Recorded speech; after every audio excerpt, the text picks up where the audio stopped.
than to introduce the leader of the Labour Party. The man I know is ready to be our next Prime Minister, to set out the brighter future we are determined to create for each of us and for all of us. The mission on opportunity which the next Labour government will deliver. Keir Starmer.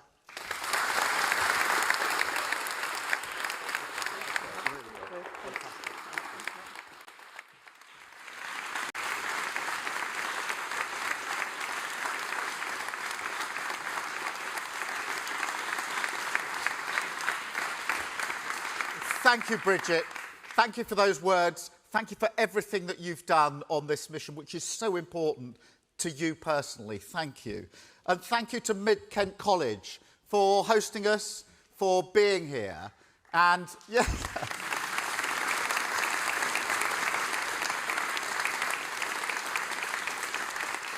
Do you know, it's fantastic to be able to launch a mission which so many of you have devoted your lives to. So thank you very much for that. Now, one of the things I learned from my teachers is that persuasive argument depends on clear objectives. So let me say that two things. One, that Labour has a plan to tear down the barriers to opportunity that hold this country and its people back. Two, that I see this mission as our core purpose and my personal cause. To fight at every stage for every child the pernicious idea that background equals destiny. That your circumstances, who you are, where you come from, who you know, might shape your life more than your talent, your effort and your enterprise.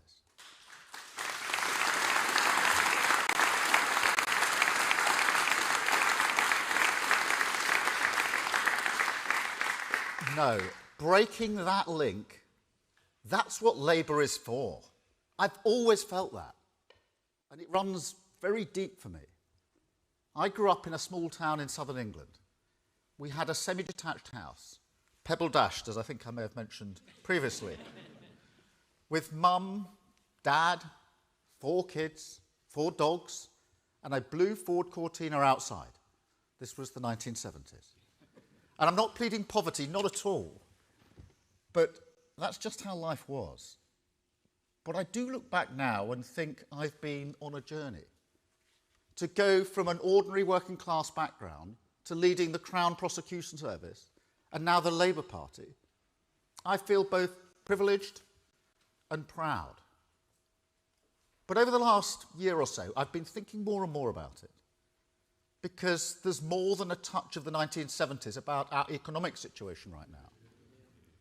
Like then, we face a cost of living crisis that gnaws away at our ability to move forward.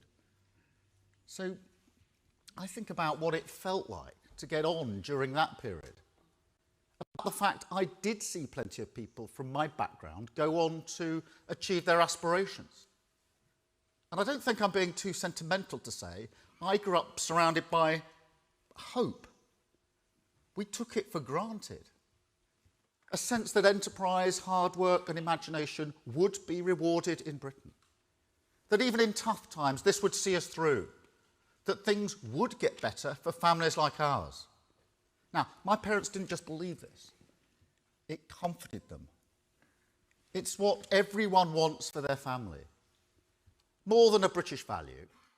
A story we still tell to our children. Work hard and you can achieve anything. Work hard and you will get a fair chance in Britain. The question is, do we still believe it? Do you look around our country today and believe, with the certainty you deserve, that Britain will be better for you or your children? Because you should. That's something we should be able to trust, all of us. An unwritten contract, a bond of hope, between citizen and country, generation and generation. So I promise you this, whatever the obstacles to opportunity, wherever the barriers to hope, my Labour government will tear them down.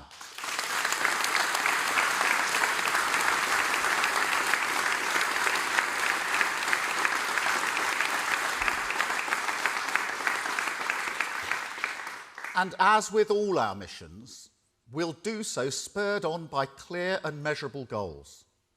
that we will change Britain, break the link between where you start in life and where you end up. And we can measure that. The earnings of our children should not be determined by those of their parents.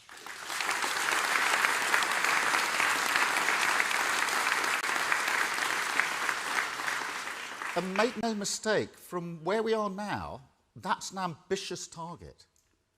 But it's also urgent.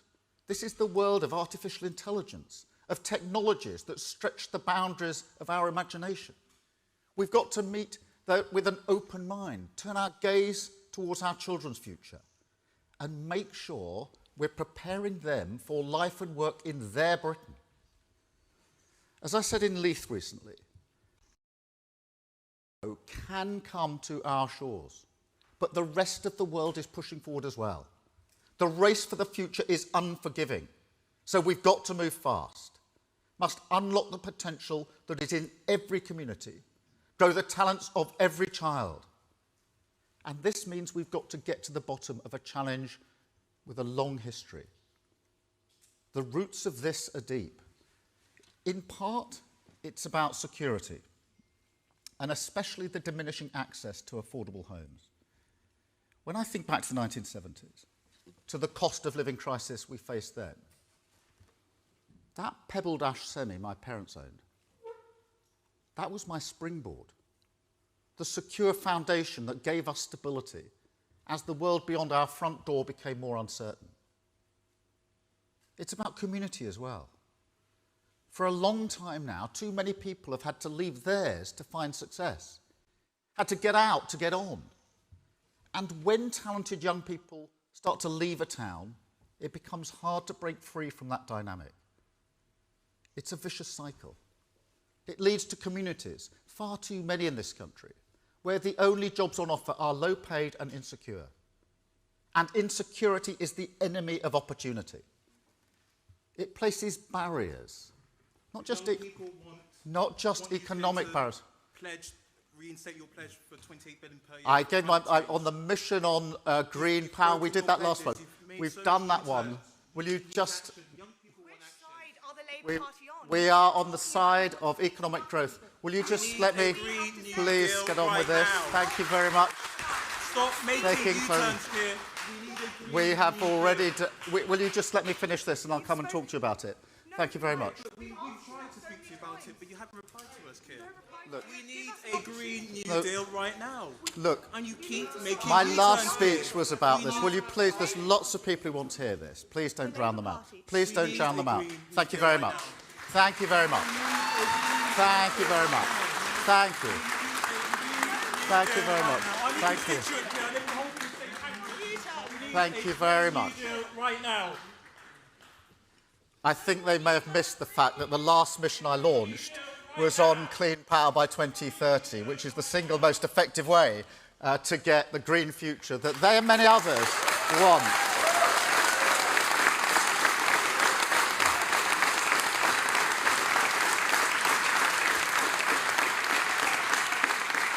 Let me continue, because it places barriers. Not just economic barriers, subtle barriers in the minds of working people.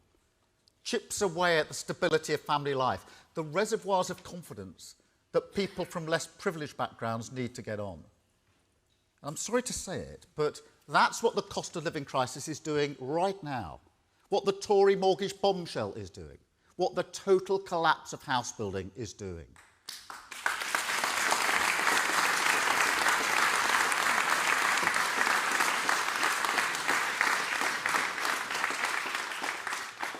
But look, there's something more pernicious here. A pervasive idea, a barrier in our collective mind that narrows our ambitions for working class children and says, sometimes with subtlety, sometimes to your face, this isn't for you. Some people call it the class ceiling, and that's a good name for it. Yes, economic insecurity, structural and racial injustice are part of it, of course they are. But it's also about a fundamental lack of respect, a snobbery that too often extends into adulthood, raising its ugly head when it comes to inequalities at work, in pay, promotions, opportunities. Take my dad. He was a toolmaker. and a good one. Highly skilled, proud of his work. But back in the 1980s, the Tories made it quite clear that people like him were not valued, that actually they didn't see the point of our country making things, that his skills were not part of their future. This hurt him. Whenever anyone asked that old question, what do you do for a living? I could see him visibly pull away. He felt looked down on, disrespected. It chipped away at his esteem. Now, I'm not going to pretend the Thatcher government invented this kind of snobbery. In truth, it's always been there. But what happened back then is that our economy fundamentally changed. And the complacency that we didn't need to educate all our children because they could just leave school at 16 and get a good job in their community, that was exposed, almost overnight. And this cultural bruise, it's still with us. And we have to confront it. The last Labour government had the best record on education in the history of our country. We expanded higher education, fundamentally raised school standards, gave millions of working class children, children of all backgrounds, the tools to thrive in a new knowledge economy.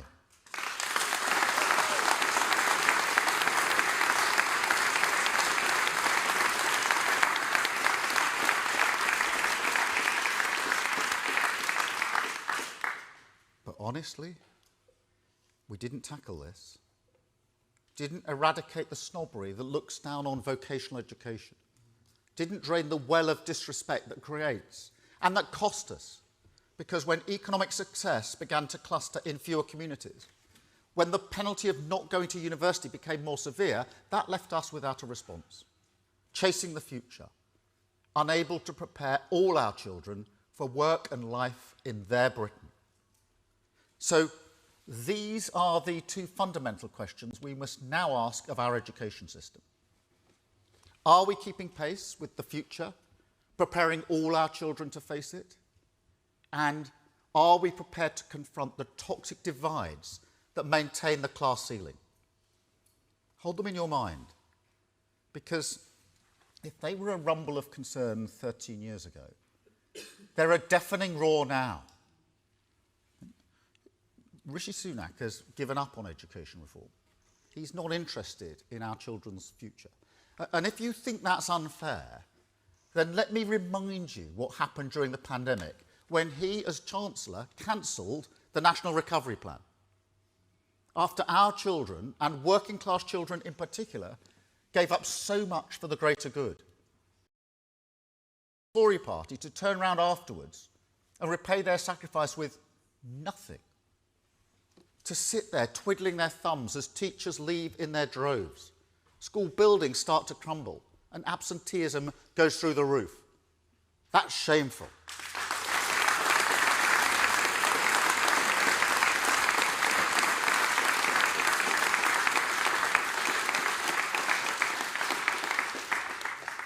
And this is what the Tories don't get. Those two questions, remember them? Can we prepare all our children for the future? Will we confront the divides that maintain the class ceiling? They're one and the same.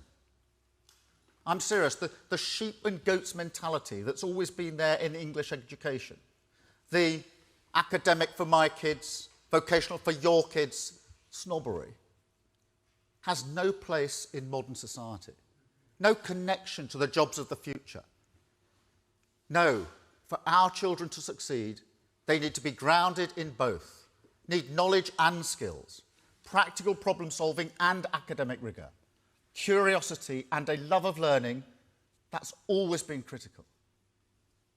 But now, as the future rushes towards us, we also need a greater emphasis on creativity, on resilience, on emotional intelligence, and the ability to adapt. All of the attributes, to put it starkly, that make us human, that distinguish us from learning machines, make our communities, our lives so rich and rewarding. Honestly, we've got to get this into our heads. It isn't the case that the status quo only fails children outside the academic route. Without modernising education, we're also failing the children who do go down that route, preparing them all for a world that's receding into the past. So just as I will bulldoze through planning laws to reignite the dream of home ownership, just as I will take the tough decisions necessary to win the race for the jobs of the future, rebuild the secure foundation opportunity depends upon, the safer streets, the cheaper clean electricity, the NHS fit for the future, sustained growth in every community, so too will I introduce a curriculum fit for the digital age. So too will I fight for vocational training to be respected as much as university education. Our education system into the future and shatter the class ceiling. Thank you.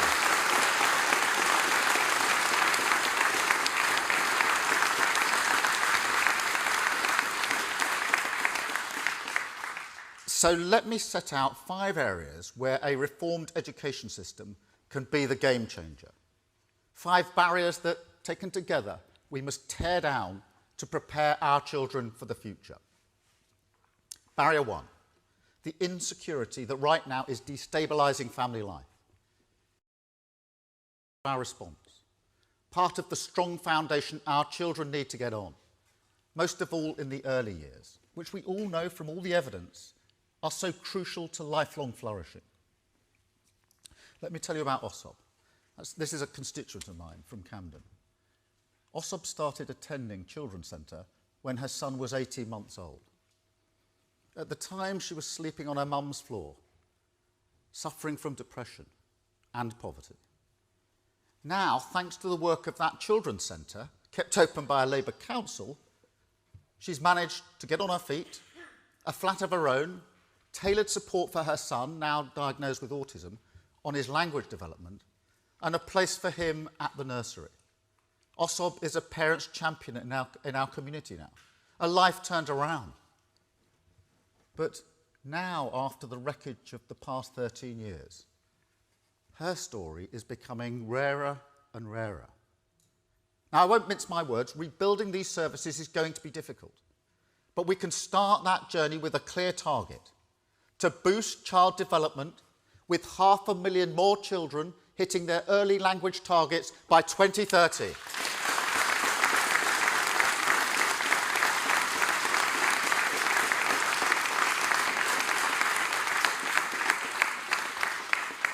And we will set out the first steps: thousands more health visitors in the community, expanding mental health access for new parents, and working with local authorities to boost capacity in our childcare system, raise standards in early education, stop the growing number of nurseries that right now are being forced to shut their doors for good. Barrier 2, confidence.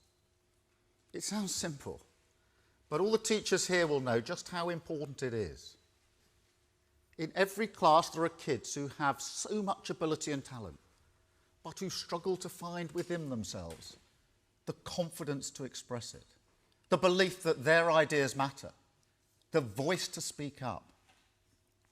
This is a subtle and significant layer of the class ceiling. Don't doubt that. The inability to speak fluently is one of the biggest barriers to opportunity. And also it's a massive challenge left behind by the pandemic, particularly in early language development. Just think for a moment how sad that is. Watching those first playful steps towards expression, that has to be one of the greatest joys of parenting, of life even. But it must also be one of the greatest anxieties if your child is struggling. So let's take this on. Let's raise the importance of speaking skills, oracy as some academics call it, because these skills are absolutely critical for our children's future success. First and foremost, of course, for academic attainment. Talking through your ideas before putting them on a page, that improves writing. Structured classroom discussion deepens thinking. But it's not just a skill for learning, it's also a skill for life. Not just for the workplace, also for working out who you are, for overcoming shyness or disaffection, anxiety or doubt. or even just for opening up more to our friends and family. We don't do enough of that as a society. I'm as guilty as anyone. But wouldn't that be something precious for our children to aim for? I think so. Confident speaking gives you a steely core, an inner belief to make your case in any environment, whether that's persuading your mum to buy some new trainers, argument, or even your daughter to let go of the iPhone. It's not foolproof, but we do need to nurture it early, in the early years in primary school. So today I can announce we will give every primary school new funding, paid for by removing tax breaks on private schools, that will let them invest in world intervention, help our children find their voice.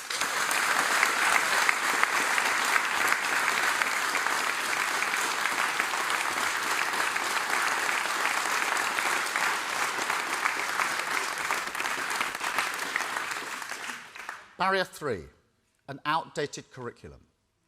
The mentality that cleaves to a comfort zone, a conservatism that refuses to re-examine whether what we teach our children should keep pace with the world outside. I say in no uncertain terms, it should. Because the race is on. All around the world, the best in class are rethinking their curricula. And every one of them is putting greater creativity front and centre, including countries like Estonia and Singapore. So today we start to catch up. We will update the Progress 8 performance measure, and we will use it to get children studying a creative arts subject or sport until they are 16.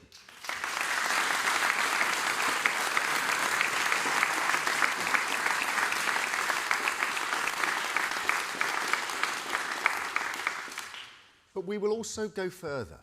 We'll weave oracy through a new national curriculum that finally closes the gap between learning and life, academic and practical vocational skills, school and work. A curriculum that will finally crack the code on digital skills too. We've got to address this. The old way, learning out-of-date IT on 20-year-old computers, doesn't work. But neither does the new fashion that every kid should be a coder when artificial intelligence way. The basic truth is this: to prepare our children for their future, we've got to use every opportunity in every classroom to nurture digital skills. Ticking a one subject, one lesson a week box simply won't work anymore. So the next Labour government will review the national curriculum. And today we will set out the principles of our review. How we must deliver high standards for every child. How we must crack the code on digital skills, starting that journey early in primary school. And how we need every young person, whatever their background, to see themselves in the curriculum, with role models and stories that can inspire them to do great things. And look, I know people have been arguing about this for a long time. And I salute those teachers who, over the past few years, and developed a rich curriculum of flowing knowledge, of deep conceptual understanding. And let me be clear, Labour will build on that.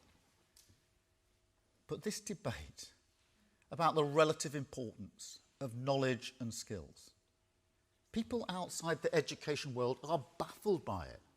And they're right. Everyone with their feet on the ground in the real world knows you need both. And these old arguments, old practices, old divides, they're holding our children back. Most of all, on Barrier 4, this country's attitude towards vocational education. Make no mistake, this is one with the deepest roots. And we can't rip it out by ourselves. This has to be a shared undertaking. It's not just businesses, colleges and parents, it's the whole of society. We've all been shaped by the class ceiling. We have to remove it. And there are steps we can take today. First, a practical goal to give more people than ever access to the best quality post-19 training. Next, a proper national skills plan led by a new body, Skills England, that will work hand in glove with our industrial policy and make sure we can compete in the race for the jobs of the future. And finally, a new growth and skills levy that doubles down on apprenticeships, high-quality apprenticeships, and that looks again at the full breadth of formal training available, identifies the best options, and gives businesses greater flexibility to invest in them. Whether that's the tech boot camps that can train AI experts in a week, the technical courses that can prepare young people for the engineering jobs they need in clean energy, or the traineeships that can give kids a foot in the door in the first place. Finally, 5. The soft bigotry of low expectations. An old barrier, but one that always needs more work. Now, before anyone says it, I know that's something that Michael Gove said. I didn't agree with everything he did in education, clearly, but when he said that, it was an important strike against the class ceiling, an acknowledgement that school standards are the most fundamental front line in the battle for more opportunity. And whatever else you thought about education in that period, the Tories simply don't care anymore. They're not interested in raising school standards. How can they be, when the number of teachers leaving the profession is at record highs? When in parts of the country, adverts for a maths, no applicants. We've got to turn this around urgently. That's why we'll tackle the retention crisis by rewarding great new teachers who commit to a career in the classroom. Why we'll recruit more teachers in shortage subjects, over 6,500 more. And why, to support high standards, we will reform Ofsted so that it works for parents and children once more. Safeguarding review should happen every year. And parents deserve a clearer picture on how their children are being educated. Not a one-word judgment, a whole dashboard. This is the formula. Effective accountability, high-quality teaching, a curriculum that prepares you for life and work. That's what Labour will deliver, high standards for all of our children.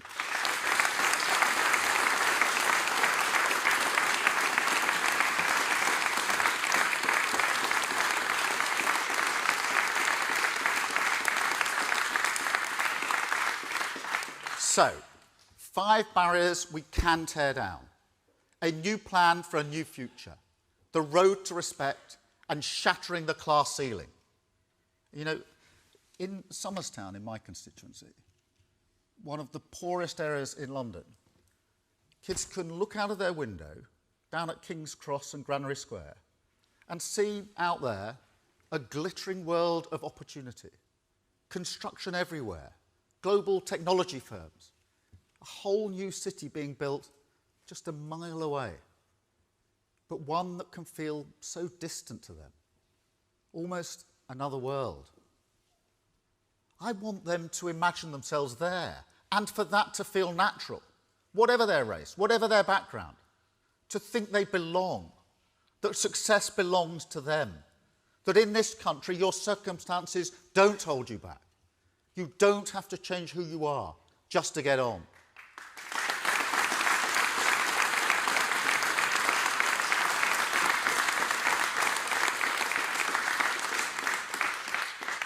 And this isn't a zero-sum game. If we grow the talents of every person in this country, that benefits everyone. Think about it. The sharp elbows, the ladder pulling, the all-consuming fear of failure. It all springs from the same well as my dad's feeling of disrespect. A rational response, perhaps, to the rungs of opportunity moving further and further apart, but an inequality that exhausts people and this country and unravels the obligations we hold to each other. This is what my political project, my mission is about. Because if we do shatter the class ceiling, that's the prize. A nation, once again a community. A country where we share a stake in every child, not just our own. A Britain with its future back. United, moving forward, standing tall, that delivers security, backs aspiration, opportunity for all, and believes, truly believes, that the future will be better for its children. Thank you very much. Thank you. Thank you.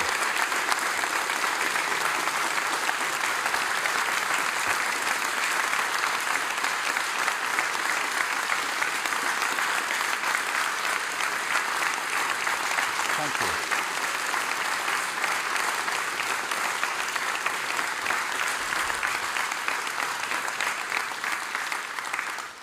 Thank you. Questions from the media. Beth Rigby, I'm going to come to you first. Thank you, Keir Starmer. Beth Rigby, Sky News. Keir Starmer, your mission is to make sure every child isn't held back by their background. You've said you want to get state schools to the same level as private schools, but it needs more than words. It needs resource. The National Association of Head Teachers have welcomed your reforms, but they have also said this, that it needs significant additional investment will be needed for schools, that they need the more resource. So will you commit to more investment for schools and education ahead of the next general election to fulfill what you've already set out? Thank you. Yeah, but the approach I've taken in this mission and all our missions is to set out the change that we need to make and why we need to make it. In this case, removing those barriers to opportunity. And where that involves money, to explain how much and where it's going to come from.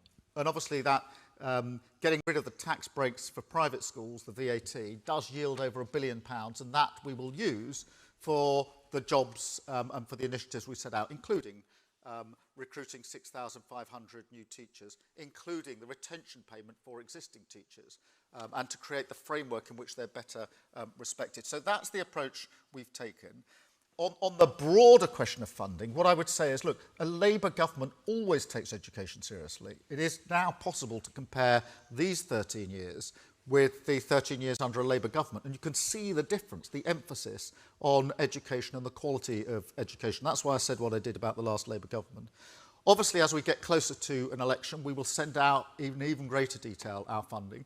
We can't hide from the fact we're going to inherit a really damaged economy after 13 years of failure. Can't hide the fact that we're going to inherit failed public services that are on their knees or on their face after 13 years of neglect, and we have to take hard decisions. But we will set that out as we go forward, and bear in mind and hold in your mind just what the last Labour government did on education. Thank you, Beth. Chris, can I come to you? Thank you. Chris Mason, BBC News. Tomorrow's going to see another day of disruption and missed education for many, with plenty of teachers out on strike. Realistically, why should we believe you'd be any better placed to sort this out, given, as you acknowledge, the constraints you might inherit economically? Because if I was Prime Minister, I had the privilege to be Prime Minister, and Bridget Phillipson was the Education Secretary of State, I would ask her and tell her and require her to get in negotiating every day of the week until it was resolved. They've got to.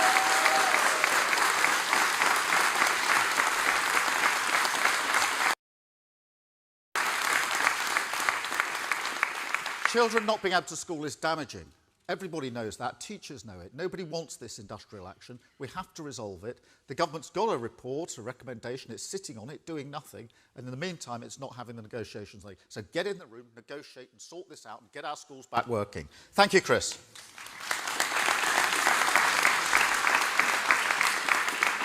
Robert Peston. Robert Peston, ITV. You mentioned in your speech school buildings that are crumbling, IT equipment that's obsolete, not fit for purpose. All the stats show public servants in schools, in hospitals, in the civil service have fallen massively behind the private sector since 2010. Now, one of your constant refrains is, there's no money, to coin a phrase. But I think what people would like to know is, if you win the next election, when would you hope that there will be money to invest seriously in public services? And secondly, one of your announcements today that doesn't require money is changing the national curriculum. A general election is 18 months away, possibly. why not announce those changes before the election rather than delay them by saying you'll look at them if you win the election? Yeah, thank you, Robert. Look, we are going to inherit a very badly damaged economy. There's no doubt about that, and we have to make difficult decisions. In answer to your question, what are we going to do about it? We have to grow the economy, and that means growing the economy in every part of the country, not just in London and the South East, and raising living standards. And that was my mission number one about the fastest sustainable growth in the G7, because in a sense that underpins everything.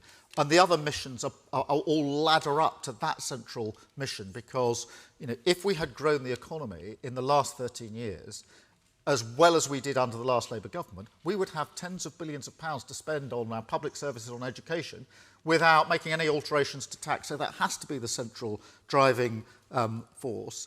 I have to say that not everything that we need to do is all about money. Some of the reforms are not about money, whether it's in education or in health, which I was speaking about the other week. And there are things that we can do now that we're setting out here.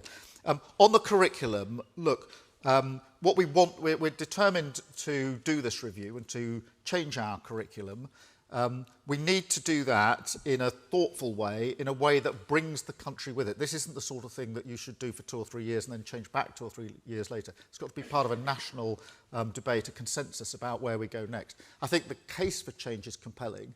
I've set out the principles that we would want to underpin the review, but I do think it's best that that review is done in government when we've got the ability to bring everybody together behind what will be a really important change in our education system. Thank you, Robert. I've got Peter Walker from The Guardian. Thanks. Peter. Hi. Keir, study after study has shown that child poverty is a massive determinant of educational and social outcomes for young people. When Labour came to power in 1997, that was the defining mission that they brought with them. We've now reached the end of your 5 missions, and poverty, in particular child poverty, has, as far as I've noticed, not really got much of a mention. Now, while I understand you can't set out any fiscal details until closer to the time, is it one of your defining missions? And if so, what are you going to do about it? Peter, firstly, let me acknowledge the role that poverty plays, poverty and insecurity in this. And just as the last Labour government was laser focused on poverty, so will any incoming Labour government. Some of the issues I've set out in other missions are relevant to this. So, for example, what we're saying about housing, about affordable housing, security, etc., are very, very important to poverty. And the economic situation, the security of growing our economy, and the way we will grow it in every community so that living standards of every family go up, because in the end, that's the way to deal with poverty. But poverty is sort of the foundation, if you like, along with others. Or getting rid of poverty is the foundation on which these missions sit. So there is, in each mission, there are strands on poverty, as in this mission. But, the resolve to deal with poverty will be just as great in an incoming Labour government as it was in the last Labour government.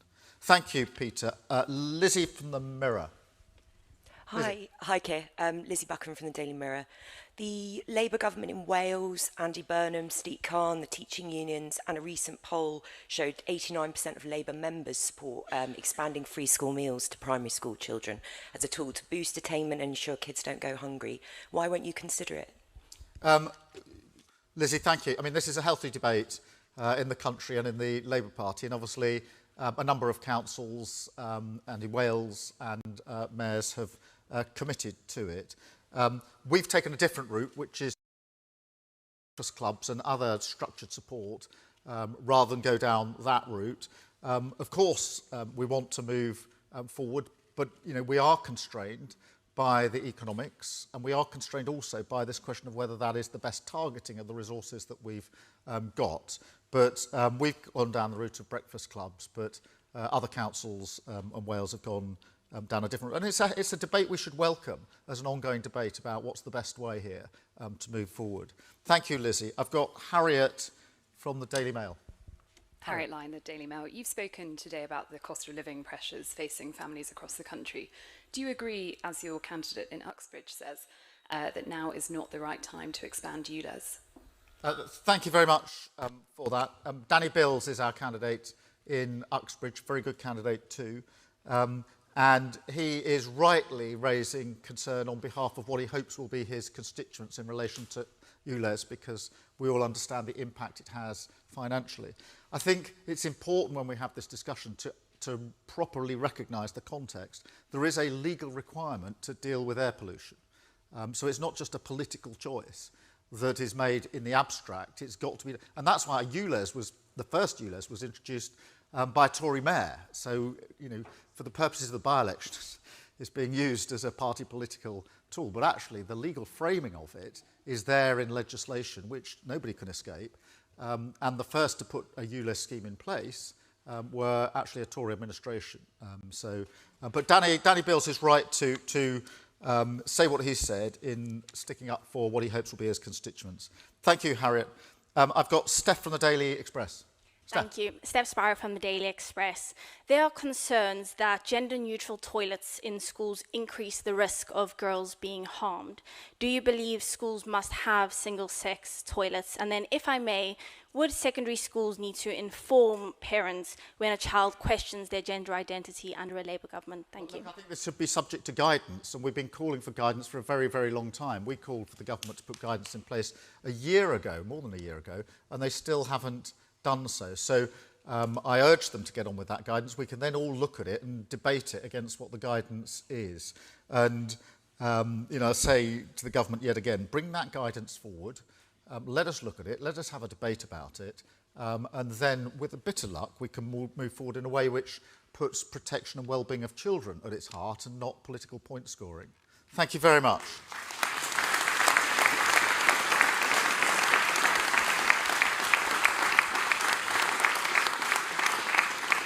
I've got Anna from Gracie. Anna. Hi, yeah, Anna Silverman from Gracie Magazine. You talk about growing the economy, but parents, usually women, are dropping out of the workforce to pay for extortionate childcare. How would you make childcare more affordable? We've set out a number of measures in relation to childcare. I do acknowledge straight away that that is a barrier, particularly for all parents and carers, but particularly for women, and is important for the child as well. So we have set out the sort of down payment in relation to what we would do on childcare. Of course, we'd like to go further because it is very, very important, but Bridget's already set that out. It sort of underpins this mission rather than being a central part of what I set out this morning, but it is crucial to it. Thank you very much. Jack from The Sun. Do we need a mic? Oracy. Thanks very much, Keir.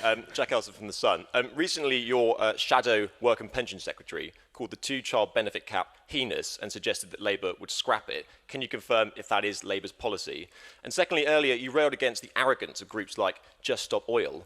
But in Labour-run Wales, they say they are cooperating with such groups, and Extinction Rebellion are even boasting about writing Mark Drakeford's green policies. Do you think that's appropriate?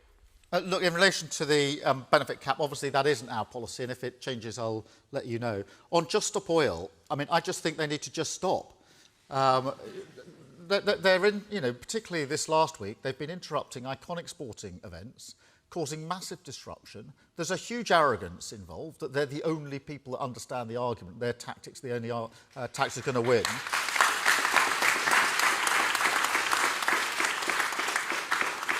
And when I put what they're doing against what we set out in our mission about clean energy, about net zero, you can see the difference between, you know, protest and power.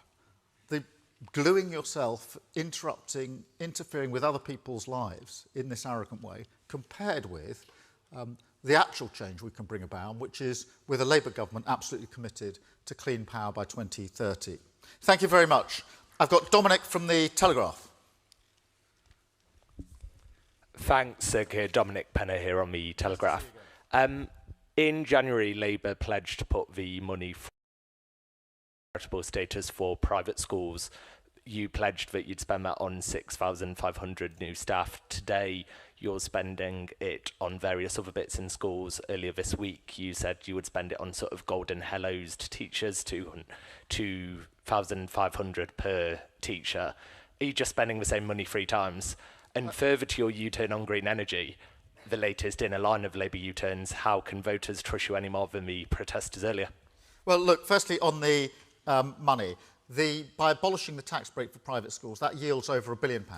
That's more than enough and adequately covers the commitment. One of the things that we do on these mission launches is to publish a supporting paper, which you've either got or will soon have, which sets out exactly what each of these commitments costs and how that money comes from the one.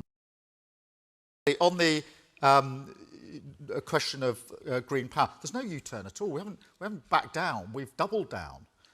Because I gave a mission saying there are five big things that an incoming Labour government is going to do. Purpose-driven. The whole point of these missions is these are the 5 things that matter most. This is the change that you can expect to see after 5 or 10 years of a Labour government. And when it comes to difficult decisions, we will prioritise the missions over other things. That's going to be tough. So when I set out as my 4th mission, clean power by 2030, that is not... That's doubling down on it, particularly on the £28 billion, which is a huge amount to invest for the future. So the framing, I just don't accept. I think most people look at that mission and say, if we could achieve that ambition, that is the route to lower bills, to energy security, because people boot on our throat, to the next generation of skills and jobs that are so vital, and, of course, what we need to do in order to meet our net zero obligations. So I think that's a very ambitious mission. And not many people who heard that speech or looked at that mission have said to me, you're not going far enough. Most of them said, whoa, that is going to be a real hard thing to achieve here. But if you can, fantastic. So I don't accept that framing, I'm afraid, Dominic, with all due respect. Poppy from the Eye. Thank you, Keir. Poppy Wood from the Eye. You said earlier this year that Labour would move on from its 2019 manifesto pledge to scrap university tuition fees and come up with a new plan to fix the current broken system, but you still haven't done so. Research shows that poorer students tend to leave university with far higher debt than their more advantaged peers. Can you really say that Labour will smash the glass ceiling while saddling poorer university students with tens of thousands of pounds of debt? Look, we've got to change the tuition fees system because it is unfair and it needs to be changed, and we are going to put forward a plan, a fully costed plan, to show how we're going to do that. So we will set that out in due course and obviously take any questions at the time in relation to it. And it is very important for reasons that everybody understands in terms of the debt that young people at the moment carry with them. But I would also say this, and it was in the heart of the speech, when it comes to the class ceiling. Whilst I do want more and more people to go to university, and obviously for me to be the first in my family, big thing for me and my family, equally, I want people to take the vocational route, the technical skills, the apprenticeships, etc., and for that to be equally valued. And therefore, this issue of tuition fees is part of the argument, but it cannot be construed in any way, I don't think, as the whole of the argument, because that wouldn't leave out of account all those people who don't go to university. So we will set out our plans, and you know, we are constrained. You know, when I say, and I've said this a number of times now, that the country, the economy that we inherit, if we are privileged enough to come into power, the economy will be damaged, really badly damaged, really badly damaged. This is not 1997 where the economy was growing. This is a really badly damaged economy after 13 years of very little growth, exacerbated by that kamikaze budget, with public services not on their knees but on their face. That means that we will have to take difficult decisions and that we may not be able to do all the things that an incoming Labour government would want to do as quickly as we would like to do, because that is what we inherit.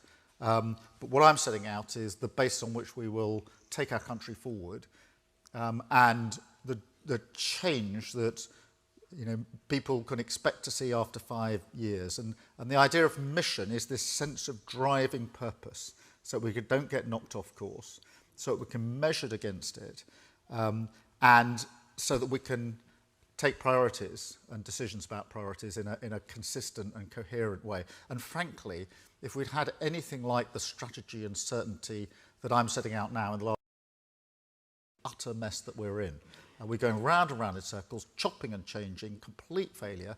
You know, 5 prime ministers, 4 chancellors in the last year. This may be politically amusing, for the future security of the country, it's a disaster. And the sooner we can get rid of it, the better. Thank you very much. Thank you all very much. Thank you. Thank you. How are you? Nice to see you.